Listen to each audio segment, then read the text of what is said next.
You know, being here with you brings back a flood of memories. I remember the first time I arrived on campus as an incoming law student in the fall of 1969, wearing my bell-bottoms, driving a beat-up old car with a mattress tied to the roof. I had no idea what to expect. Now, to be honest, I had had some trouble making up my mind between Yale and Harvard law schools. Then one day, while we were still in that period of decision-making, I was invited to a cocktail party at Harvard for potentially incoming law students, where I met a famous law professor. A friend of mine, a male law student, introduced me to this famous law professor.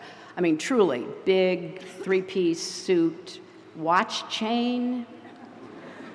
And my friend said, Professor, this is Hillary Rodham. She's trying to decide whether to come here next year or sign up with our closest competitor.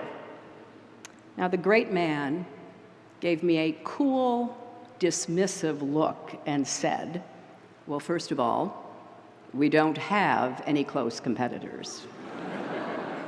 And secondly, we don't need any more women at Harvard. Now, I was leaning toward Yale anyway,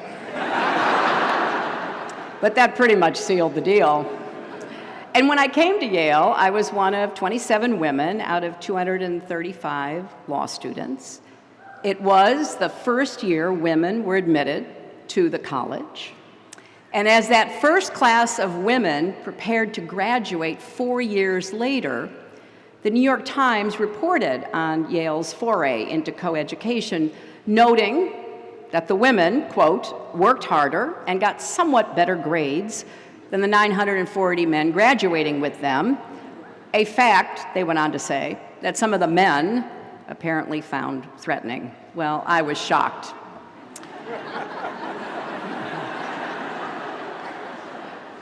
But over the years, Yale has been a home away from home for me, a place I've returned to time and again. I spoke to Class Day back in 2001 on the 300th anniversary of the university. And I hope that that will be the case for many of you as well. This school has been responsible for some of my most treasured friends and colleagues, people like Jake Sullivan and Harold Coe, and I've watched some of you grow up, like Rebecca Shaw, who's graduating today, and you'll hear from shortly. And I've been honored to serve over the last year or two, working with some of the Yale Law School faculty, including the new dean, Heather Gerken. Now, Yale grads, many of whom are also here today, have worked for me in the United States Senate, the State Department, on my presidential campaigns, and I have been so well served. I have a very dedicated campaign intern here graduating, David Scheimer, the class of 2018. But I have to confess, of all the formative experiences I had at Yale, perhaps none was more significant than the day during my second year when I was cutting through what was then the student lounge with some friends. And I saw this tall, handsome guy with a beard who looked like a Viking. I said to my friend, well, who is that? And she said, well, that's Bill Clinton. He's from Arkansas, and that's all he ever talks about. And then, as if on cue, I hear him saying, and not only that, we grow the biggest watermelons in the world. And I was like, who is this person? But, you know, he kept looking at me, and I kept looking back. And so we were in the law library one night. I was studying.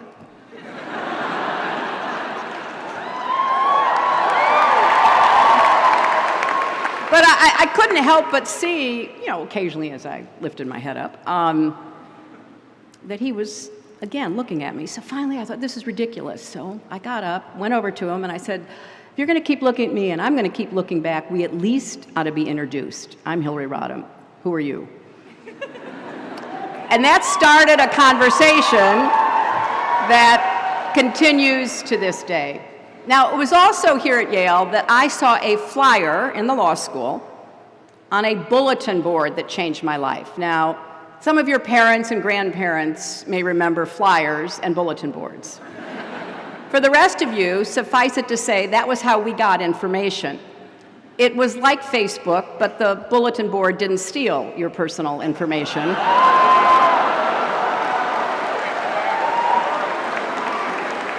So, one day I saw a note about a woman named Marian Wright Edelman, a Yale Law School graduate, civil rights activist, who would go on to found the Children's Defense Fund.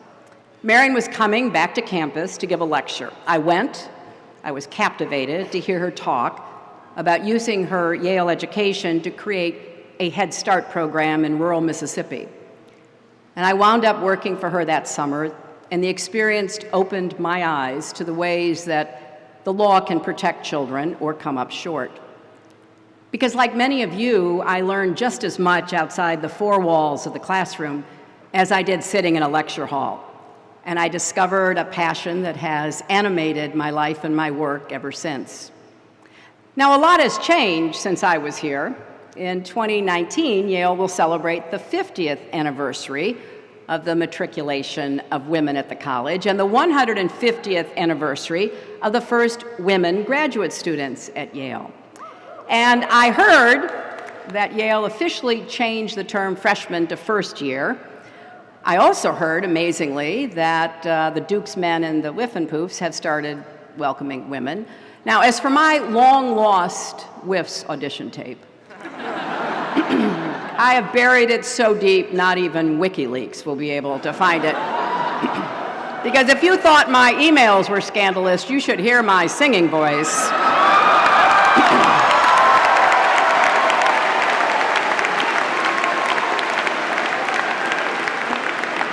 I find it very exciting that today's graduates hail from all 50 states, the District of Columbia, Puerto Rico, Guam, and 56 other countries. And in your 4 years on campus, you've survived late nights in the Bass cubicles and early mornings in the Sterling stacks. You've trekked up Science Hill. Maybe you've even found love at the Last Chance dance. And now you're ready to take on your next adventure. But maybe some of you are reluctant to leave. I understand that. It's possible to feel both. Because the class of 2018 is graduating at one of the most tumultuous times in the history of our country. And I say that as someone who graduated in the 60s. I recently went back and looked up those famous lines from Charles Dickens in A Tale of Two Cities because, I usually end after saying it was the best of times, it was the worst of times. But it goes on. It was the age of wisdom. It was the age of foolishness. It was the epoch of belief. It was the epoch of incredulity. It was the season of light. It was the season of darkness. It was the spring of hope. It was the winter of despair. Now, Dickens was writing about the years leading up to the French Revolution, but he could have been describing the ricocheting highs and lows of this moment in America. We're living through a time when fundamental rights, civic virtue, freedom of the press, even facts and reason are under assault like never before. But we are also witnessing an era of new moral conviction, civic engagement, and a sense of devotion to our democracy and country. So here's the good news. If any group were ever prepared to rise to the occasion, it is you, the class of 2018. You've already demonstrated the character and courage that will help you navigate this tumultuous moment. And most of all, you've demonstrated resilience. Now, that's a word that's been on my mind a lot recently. One of my personal heroes, Eleanor Roosevelt, said, "You gain strength, courage, and confidence by every experience in which you really stop to look fear in the face. You are able to say to yourself, I have lived through this horror. I can take the next thing that comes along." Well, that's resilience. And it's so important because everyone gets knocked down. What matters is whether you get back up and keep going. This may be hard for a group of Yale soon-to-be graduates to accept, but yes, you will make mistakes in life. You will even fail. It happens to all of us, no matter how qualified or capable we are. Take it from me. Oh, I remember those first months after that 2016 election were not easy. We all had our own methods of coping. I went for long walks in the woods. Yale students went for long walks in East Rock Park. I spent hours going down a Twitter rabbit hole. You spent hours in the Yale memes group. I had my fair share of Chardonnay. You had penny drinks at Wode's.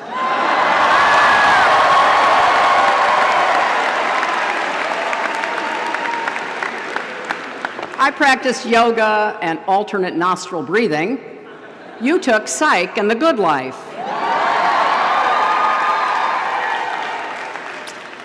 And let me just get this out of the way. No, I'm not over it. I still think about the 2016 election. I still regret the mistakes I made. I still think, though, that understanding what happened in such a weird and wild election in American history will help us defend our democracy in the future. Whether you're right, left, center, Republican, Democrat, independent, vegetarian, whatever. We all have a stake in that. So today, as a person, I'm okay, but as an American, I'm concerned. You know, personal resilience is important, but it's not the only form of resilience we need right now. We also need community resilience. That's something that this class has embodied during your time on campus. Literally at times, like in the March of Resilience your sophomore year. It was the biggest demonstration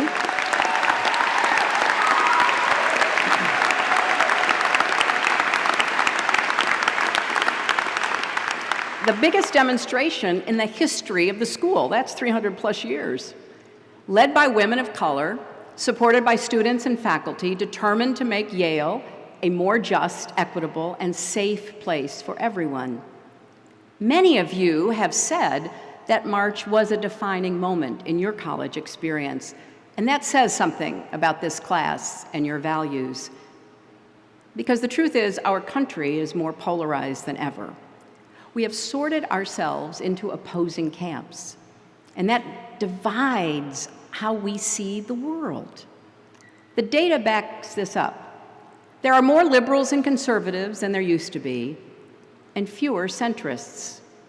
Our political parties are more ideologically and geographically consistent, which means there are fewer Northern Republicans and fewer Southern Democrats. And the divides on race and religion are starker than ever before. And as the middle shrank, partisan animosity grew.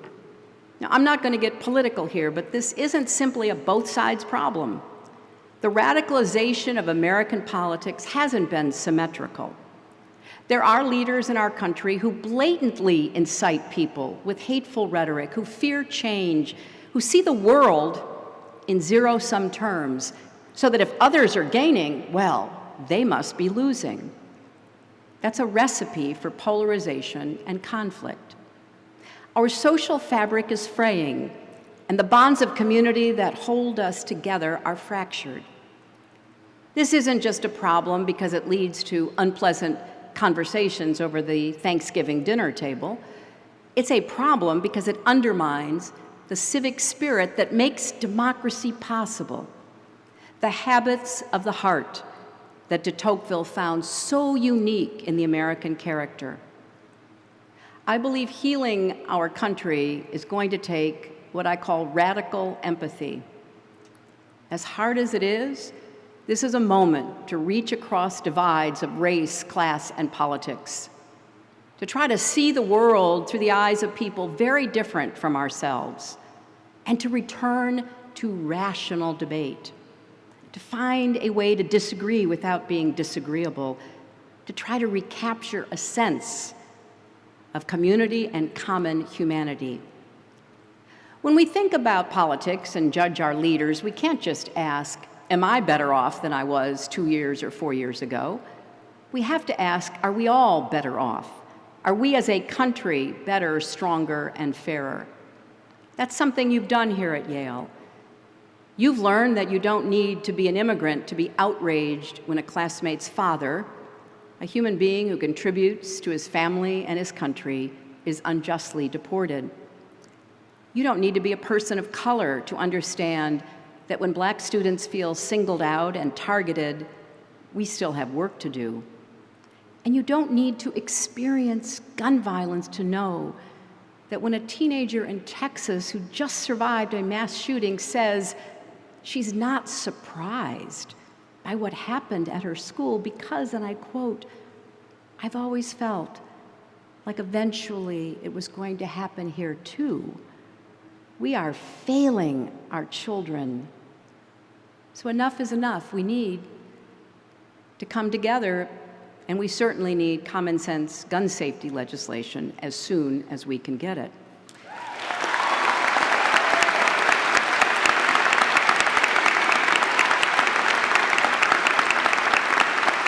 Now, empathy should not only be at the center of our individual lives, our families, and our communities, it should be at the center of our public life, our policies, and our politics. I know we don't always think of politics and empathy as going hand in hand, but they can, and more than that, they must. As former Secretary Madeleine Albright writes in her terrific new book, Fascism, A Warning, she says, "This generosity of spirit, this caring about others and about the proposition that we are all created equal, is the single most effective antidote to the self-centered moral numbness that allows fascism to thrive." And of course, Madeleine had personal experience fleeing the Nazis in Czechoslovakia as a baby, returning after the war, fleeing the communists as a young girl. Now that brings me to one more form of resilience that's been on my mind over the last year, democratic resilience. In 1787, after the Constitutional Convention in Philadelphia, Benjamin Franklin, who, by the way, received an honorary degree from Yale, was asked by a woman in the street outside Independence Hall, "Well, doctor, what have we got, a republic or a monarchy?" And Franklin answered, "A republic, if you can keep it." Right now, we're living through a full-fledged crisis in our democracy. Now, there are not tanks in the streets, but what's happening right now goes to the heart of who we are as a nation. And I say this not as a Democrat who lost an election, but as an American afraid of losing a country. There are certain things that are so essential they should transcend politics. Waging a war on the rule of law and a free press, delegitimizing elections, perpetrating shameless corruption, and rejecting the idea that our leaders should be public servants undermines our national unity. And attacking truth and reason, evidence and facts should alarm us all. You and your parents have just paid for a first-class, world-class education. And as Yale history professor Timothy Snyder writes in his book on tyranny, to abandon facts is to abandon freedom. If nothing is true, then no one can criticize power because there is no basis upon which to do so. If nothing is true, then all is spectacle. I think Professor Snyder, both in that book and in his new one, The Road to Unfreedom, is sounding the alarm as loudly as he can. Because attempting to erase the line between fact and fiction, truth and reality, is a core feature of authoritarianism. The goal is to make us question logic and reason and to sow mistrust toward exactly the people we need to rely on: our leaders, the press, experts who seek to guide public policy based on evidence, even ourselves. Just this week, former Secretary of State Rex Tillerson said, "If our leaders seek to conceal the truth, or we as people become accepting of alternative realities that are no longer grounded in facts, then we as American citizens are on a pathway to relinquishing our freedom. Perhaps a tad late, but he's absolutely right. So how do we build democratic resilience? I think it starts with standing up for truth, facts, and reason, not just in the classroom and on campus, but every day in our lives. It means speaking out about the vital role of higher education in our society to create opportunity and equality. It means calling out actual fake news when we see it, and supporting brave journalists and their reporting, maybe even by subscribing to a newspaper. Now, most of all, as obvious as it seems, it means voting in every election, not just the presidential ones. So yes, these are challenging times for America, but we've come through challenging times before. You know, I think back to the night Barack Obama was elected president. Many of us, so many of us were jubilant. Even I, who had once hoped to beat him, was ecstatic. It was such a hopeful moment. And yet in some ways, this moment feels even more hopeful, because this is a battle-hardened hope, tempered by loss and clear-eyed about the stakes. We are standing up to policies that hurt people. We are standing up for all people being treated with dignity. We are doing the work to translate those feelings into action.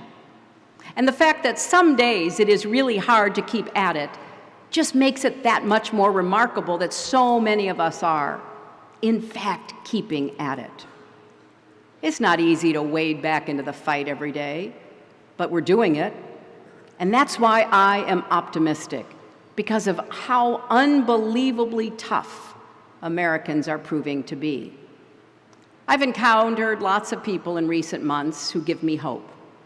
The Parkland students who endured unthinkable tragedy and have responded with courage and resolve. The leaders and groups I've gotten to know through Onward Together, an organization I started after the election to encourage the outpouring of grassroots engagement that we're seeing. Everyone who is marching, registering voters, and diving into the issues facing us like never before, some for the very first time in their lives. And I find hope in the wave of women running for office and winning, and hope in the women and men who are dismantling the notion that women should have to endure harassment and violence as a part of our lives. So we have a long way to go. There are many fights to fight, and more seem to arise every day. It will take work to keep up the pressure, to stay vigilant, to neither close our eyes nor numb our hearts or throw up our hands and say, someone else take over from here. Because at this moment in our history, our country depends on every citizen believing in the power of their actions, even when that power is invisible and their efforts feel like an uphill battle. Of every citizen voting in every election, even when your side loses. It is a matter of infinite faith, this faith we have in the ability to govern ourselves, to come together, to make honorable, practical compromise in the pursuit of ends that will lift us all up and move us forward. So yes, we need to pace ourselves, but also lean on each other, look for the good wherever we can, celebrate heroes, encourage children, find ways to disagree respectfully. We need to be ready to lose some fights, because we will. As John McCain recently reminded us, no just cause is futile, even if it's lost. What matters is to keep going, no matter what, keep going. The Yale you're graduating from is very different from the Yale I graduated from. It's different even from the Yale that welcomed you 4 years ago. 4 years ago, not one of Yale's colleges was named after a woman.